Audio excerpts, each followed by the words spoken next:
Mano, deixa eu te perguntar uma coisa direta. Quando alguém fala em Godzilla vs Kong, qual é a primeira coisa que vem na sua cabeça? Soco, prédio caindo, machado, raio azul, gritaria, né? Só que quase ninguém para pra pensar antes disso, antes do impacto, antes do primeiro golpe, porque essa história não começa quando eles se encontram cara a cara. Ela começa muito antes, lá atrás, quando cada um deles surgiu no mundo. E se você entende esse começo, a rivalidade muda completamente de sentido. De um lado existe o Godzilla, uma criatura tão antiga que viu o planeta mudar várias vezes, um monstro que já existia quando os continentes ainda estavam se rearranjando e a Terra era um lugar muito mais brutal do que hoje. Do outro lado temos o Kong, e a origem dele é outra pegada, ele vira rei na marra. Hoje nós vamos responder a uma das perguntas mais reais do Monstroverso. Se não fosse pelo roteiro, o Kong teria alguma chance de derrotar realmente o Godzilla?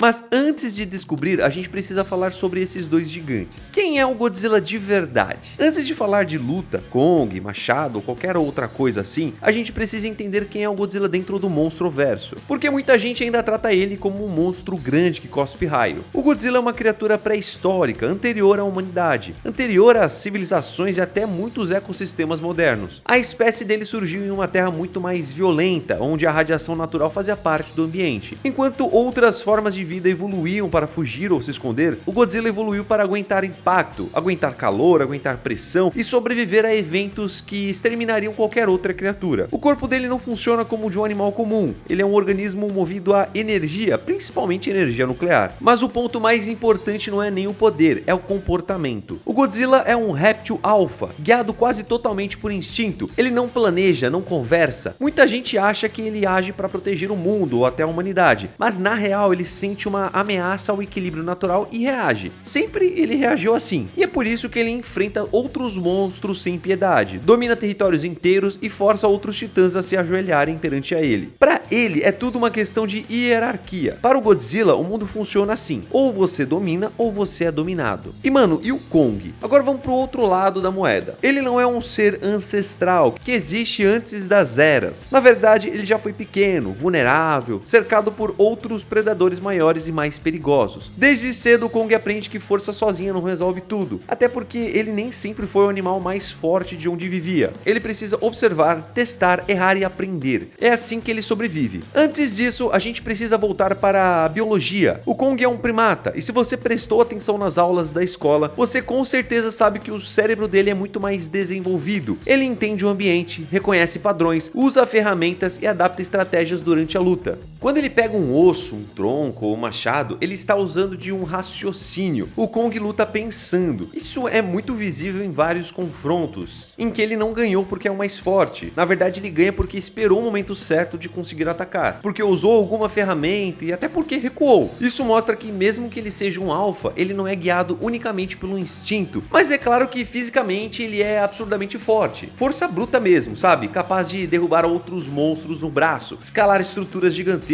e resistir a impactos que matariam qualquer animal comum. Mas existe um limite claro. O corpo do Kong não foi feito para absorver energia. Ele não se alimenta de radiação, não se fortalece com explosões e não reage do mesmo jeito que o Godzilla. Isso faz do Kong um guerreiro extremamente eficiente em combate direto, mas também mais vulnerável. Ele sente dor, cansaço e ferimentos de forma muito mais visível. E talvez por isso mesmo que ele seja tão carismático. O Kong luta como a gente lutaria, só que em escala monstruosa. Vamos trazer para um cenário mais plausível. O confronto desses dois pode ser comparado com a luta entre uma pessoa e um crocodilo. É óbvio que na água não teríamos nenhuma chance, mas será que com o tempo para pensar em uma armadilha, com alguma arma à disposição, não seria possível derrotar o réptil? Isso sem que ele seja radioativo e cuspa raios, lógico. Agora você entende quem eles são de verdade. Um é um alfa instintivo, feito para dominar pela força. O outro é um rei estrategista, feito para sobreviver pensando. Então agora que comece o confronto, vamos direto ao ponto. Nunca vimos o Kong enfrentar o Godzilla em um cenário minimamente confortável, né? Isso nunca. Em todas as vezes o Kong estava correndo atrás do prejuízo. A luta começa e ele já está em desvantagem, já está reagindo, já está tentando sobreviver ao próximo ataque. No porta-aviões ele acorda sedado em alto mar, cercado por humanos, sem espaço, sem terreno, sem tempo. Aquilo não é uma luta, né? É uma fuga desesperada dele. Em Hong Kong a situação não melhora muito. Cidade em colapso, prédios caindo, helicópteros, explosões e um raio raio atômico que atravessa quarteirões inteiros. O Kong não entra em combate para pensar, ele entra para tentar não morrer. E isso é importante porque o maior diferencial do Kong nunca foi força bruta pura, sempre foi o raciocínio que ele tem, leitura de cenário, capacidade de errar, ajustar e voltar melhor. Só que tudo isso exige uma coisa que o Godzilla não concede: tempo. E é agora que a gente vai mudar a conversa. E se o Kong tivesse tempo para observar e criar um plano, escolhendo como e quando ele vai conseguir avançar? Porque quando o Kong enfrenta outros monstros, é exatamente isso que acaba acontecendo. Ele provoca, testa a distância, usa o ambiente como uma arma, muda a abordagem no meio da luta. Ele não vence sendo mais forte, ele vence sendo mais esperto. Contra o Godzilla, isso quase nunca aparece por completo. O sopro atômico impede aproximações longas, a resistência absurda do Godzilla faz com que os golpes de teste não tenham impacto real. E principalmente o Godzilla pressiona o tempo todo, ele não recua para observar, ele avança para conseguir dominar ele. Então a dúvida não é se o Kong é inteligente o suficiente, ele já provou que é sim. A dúvida é, algum roteiro já deixou o Kong usar essa inteligência contra o Godzilla sem estar com a corda no pescoço? Será que o Kong não ganharia se o roteiro não favorecesse o Godzilla? Só que aqui entra um outro lado da moeda. Mesmo que o Kong tivesse preparo, cenário favorável e tempo para poder raciocinar, ele ainda estaria enfrentando algo que não se improvisa, a própria experiência do Godzilla. O Godzilla ele não é um alfa recente, ele não aprendeu a lutar agora, né? Ele passou eras enfrentando outros monstros, outros alfas, outras ameaças que colocavam o planeta em risco. Cada movimento do Godzilla parece instintivo porque já foi testado milhares de vezes ao longo do tempo. Ele não precisa parar para pensar em estratégia porque o corpo dele já responde do jeito mais eficiente possível. Enquanto o Kong ainda está construindo seu reinado, o Godzilla já derrubou criaturas que hoje são lendas. Ele já perdeu, já venceu, já sobreviveu a extinções, já foi desafiado incontáveis vezes. E aqui a gente consegue ser honesto sem diminuir nenhum dos dois. Se o Kong tivesse mais tempo, mais espaço e um cenário realmente favorável, a luta provavelmente seria mais equilibrada do que a gente já viu. Ele conseguiria acertar mais, né? Forçaria o Godzilla a se mover. Talvez até colocasse o Rei dos Monstros em situações desconfortáveis. Mas equilíbrio não significa vitória, porque no fim das contas, o Kong precisa acertar muita coisa certa por muito tempo, né? Sem errar. O Godzilla precisa errar pouco ou quase nada. A inteligência do Kong poderia alongar a luta, mudar o ritmo, criar momentos de vantagem, mas a resistência, o instinto alfa e a experiência acumulada do Godzilla ainda pesariam no final. Não seria fácil, sabe? Não seria rápido, mas a balança ainda tenderia para o mesmo lado. E você quer uma prova disso? Olha o caso do Scar King. Ele é tudo aquilo que muita gente diz que o Kong precisaria ser, né, para poder vencer o Godzilla. Um primata muito mais velho, com muito mais anos de vida, muito mais experiência em batalha, acostumado a dominar outros da própria espécie e governar pela violência. Diferente do Kong, o Scar King não está aprendendo a ser rei. Ele já foi rei por várias eras e não para por aí.